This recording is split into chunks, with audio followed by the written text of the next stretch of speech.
আমি দেখিবলৈ পালো যে গুৱাহাটী গণেশগুৰি উৰণেটোৰ তলত আমাৰ হিয়াৰ নামত আমাৰ হাৰ্ট অফ দি অ'চেন আমাৰ জুবিনদাৰ যি ফটো তাত অংকন কৰা হৈছিলে আমি দেখিবলৈ পালো যে সেই ফটো কোনোবা অতিথি আহিব বুলি মুচি পেলোৱা হ'ল।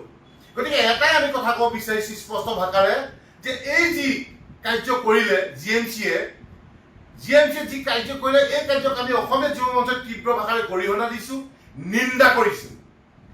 কাৰণ মৃগেন শৰণীয়া আছে মেয়ৰ, সেই তেখেতক আমি প্ৰশ্ন কৰিব বিচাৰিছোঁ যে এই অৰ্ডাৰটো কোনে প্লেচ কৰিছিলে?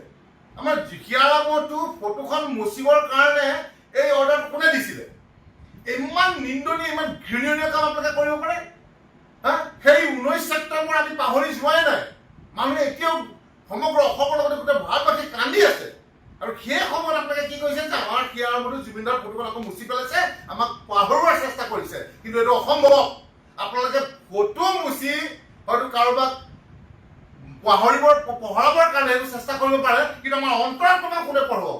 আমাৰ এই অন্তৰত যে যেনেকে ৰামে বুকু ফালি দিয়া হনুমান ওলাইছিলে, আমাৰ এতিয়া বুকু ফালি দিয়ক জুবিন গাৰ্গ ওলাব। ইয়াত জুবিন গাৰ্গ আমাৰ হিয়াৰামতো আমাৰ heart of the ocean Zubeen Garg ওলাব। গতিকে স্পষ্ট ভাষাৰে কৈ দিছো, অসম চৰকাৰক আমি ক'ব বিচাৰিছো, যদি আপোনালোকেও যদি এনেকুৱা এই ফটো আমি কাম কৰিছে, এই কাম কিন্তু এই কাৰ্য বন্ধ কৰক। অন্যথা কিন্তু একদম পৰিৱেশ ভাল নহ'ব, পৰিস্থিতি ভাল হ'ব। কাৰণ জুবিন দা এতিয়ালৈকে ন্যায় পোৱাই নাই। ফাৰ্ষ্টৰ কেডালত গৈছে ডেট পে ডেট, তাৰিখ পে তাৰিখ, কিমান আপোনালোকে তাৰিখ পে তাৰিখ দি থাকিব? আৰু তাৰ মাজত কি কৰিছে যে কোনোবা অতিথি আহিব জাপানৰ পৰা। জাপান নালাগে, ক'ৰবাত যদি আমেৰিকা, লণ্ডন য'ৰ পৰাই নহওক, কোনো মতলব নাই। হিয়াৰামতো আমাৰ জুবিন দাক অসমবিলাক ভাৰতবিলাক গোটেই বিশ্বই চিনি পায়, গোটেই বিশ্বই জানে। হয়তো সেই ফটোখন নুমুচা হ'লেও হয়তো সেই জাপানৰ প্ৰধানমন্ত্ৰীয়ে দেখি আজি তেখেতক হয়তো প্ৰণাম জনাই থৈ গ'লহেঁতেন। কিন্তু আপোনালোকে কি কৰিলে যে আমাৰ হিয়াৰামতো জুবিন গাৰ্গৰ ফটোখন আপোনালোকে মুচি পেলাই কি কৰিছে যে বেলেগ কিবা তাত কৰিব বিচাৰিছে। গতিকে এই কাৰ্যক আমি ঘৃণা কৰিছোঁ। আৰু এটাই কথা আপোনালোকৰ যোগেদি ক'ব বিচাৰিছোঁ যে যিসকলে ফটোখন অংকন কৰিছিলে তাত ইতিমধ্যে আমি গম পাইছোঁ, তেখেতক এটাই আমি আহ্বান জনাইছোঁ, প্ৰাৰ্থনা জনাইছোঁ যে আপুনি পুনৰ সেই ফটোখন তাতে অংকন কৰক। আৰু তাতে যি খৰচা হয় সম্পূৰ্ণ খৰচা আমি অসমীয়া যুৱ মঞ্চ বহন কৰিম, সম্পূৰ্ণ খৰচা আমি অসমীয়া যুৱ মঞ্চ বহন কৰিম। আৰু এটাই কথা ক'ব বিচাৰিছোঁ যে পলিটিক্স নকৰিবা বন্ধু, পলিটিক্স নকৰা এখন চৰকাৰে কিয় এতিয়া ইলেকশ্যন জিকাৰ পিছত পলিটিক্স কৰিব বিচাৰিছে আমি বুজি পোৱা নাই। গতিকে এনে পলিটিক্স, এনে কামক কাৰ্যক আমি ঘৃণা কৰোঁ, আমি নিন্দা কৰোঁ। কাৰণ আমাৰ জুবিন দা সদায় আমাৰ কাৰণে ভগৱান আছিল, ভগৱান হৈ থাকিব। আমাৰ বুকুৰ অন্তৰ মাজত আমি ৰাখিছোঁ, তেখেত থাকিব। কিন্তু এটা কথা ক'ব বিচাৰিছোঁ, আমি এতিয়া আগবাঢ়িছোঁ অসমীয়া যুৱ মঞ্চ যে জুবিন দাক প্ৰতিমূৰ্তি স্থাপন কৰিব। কিন্তু আমি যি দেখিছোঁ এখন চৰকাৰে দেখোন জুবিন দাক পোহৰাবৰ কাৰণে এই প্ৰতিমূৰ্তিসমূহ দেখোন কোনোবা দিন ভাঙি পেলাব, কোনোবা দুষ্ট চক্ৰক দি পেলাই। গতিকে আমাৰ ভয় হৈছে যে আমাৰ শংকাত পৰিছোঁ যে আমি মূৰ্তি ভাঙি আমি কেনেকৈ বনাম। গতিকে আমি এটাই কথা আমি বুজি পোৱা নাই। অসম চৰকাৰক আমি ক'ব বিচাৰিছোঁ আপোনালোকে কিয় ভয় খাইছে জুবিন গাৰ্গক লৈ? ইলেকশ্যনৰ আপোনালোকৰ ইলেকশ্যনৰ আগতো আপোনালোকৰ ভয়, কপি থাকে, জুবিনদাৰ নাম ল'লে কপি থাকে।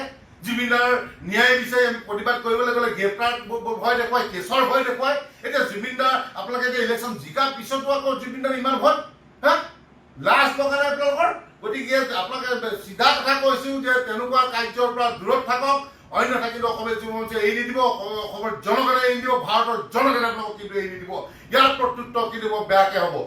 সকলোৱে খেলা কৰক, কোটি কোটি টকা, 600 কোটি খায়, হাজাৰ হাজাৰ কোটি টকা খায়, স্কুল বনাই, বাগিচা কিনে, যি কৰে আপোনালোকে কৰি থাকক, আমাৰ ক'বলগীয়া নাই। কিন্তু জুবিনদাৰ লগত কিন্তু খেলা নকৰিব, স্পষ্ট ভাষাৰে আপোনাক আমি কৰিব বিচাৰিছোঁ। জুবিনদাৰ ক্ষেত্ৰত ন' কম্প্ৰমাইজ। জুবিনদাৰ ক্ষেত্ৰত, জুবিনদাৰ কাৰণে আমি 100 বাৰ নালাগে 1000 বাৰ জেল যাবলৈ কিন্তু সাজু আছোঁ দেই অসমৰ জনগণ। অসমীয়া যুৱ মঞ্চ নহয়, গোটেই সমগ্ৰ অসমৰ জনগণ, সকলো ভাৰতৰ জনগণ কিন্তু জুবিনদাৰ ক্ষেত্ৰত কিন্তু 1000 বাৰ জেল যাবলৈ সাজু আছোঁ। আজিও সেই সিদ্ধাৰ্থ শৰ্মাহঁতক আপুনি একো কৰিব পৰা নাই। আপুনি ড্ৰাগছ বেপাৰী গুলিয়াব পাৰে, গৰু চোৰক গুলিয়াব পাৰে, কিয় গুলিয়াব নোৱাৰিলে? কিয় এনকাউণ্টাৰ কৰিব নোৱাৰিলে আমাৰ জুবিনদাক, আমাৰ প্ৰাণ শিল্পীক মাৰি দিয়া সেই কালপিতকেইটাক জেলত ভৰাই থৈছে, ফাৰ্ষ্ট কেডালত দিছে? কেতিয়া জেল হ'ব, কেতিয়া ফাঁচি হ'ব আপোনাৰ? ইমান আমাৰ ভগৱানক মাৰি পেলালে, সেই ভগৱানক মৰা মানুহক আপুনি আজিলৈকে গুলিয়াব নোৱাৰিলে, এনকাউণ্টাৰ কৰিব নোৱাৰিলে। আৰু এতিয়া কি কৈছে যে জুবিনৰ ফটো মুচিবৰ কাৰণে আপুনি ল'বই দিছে আপোনাৰ মানুহক। হা লাজ লগা নাই আপোনাৰ এই ক্ষেত্ৰত কিন্তু এইবিলাক ক্ষেত্ৰত কিন্তু ক্ষমা কৰা নহ'ব চিধা কথা স্পষ্ট কথা আমি জুবিন দাৰ ফটো মুচি দিব কিন্তু আমি অসমীয়া যুৱ মঞ্চই অসমৰ জনগণে কিন্তু এই দিন চিধা কথা কৈ দিছোঁ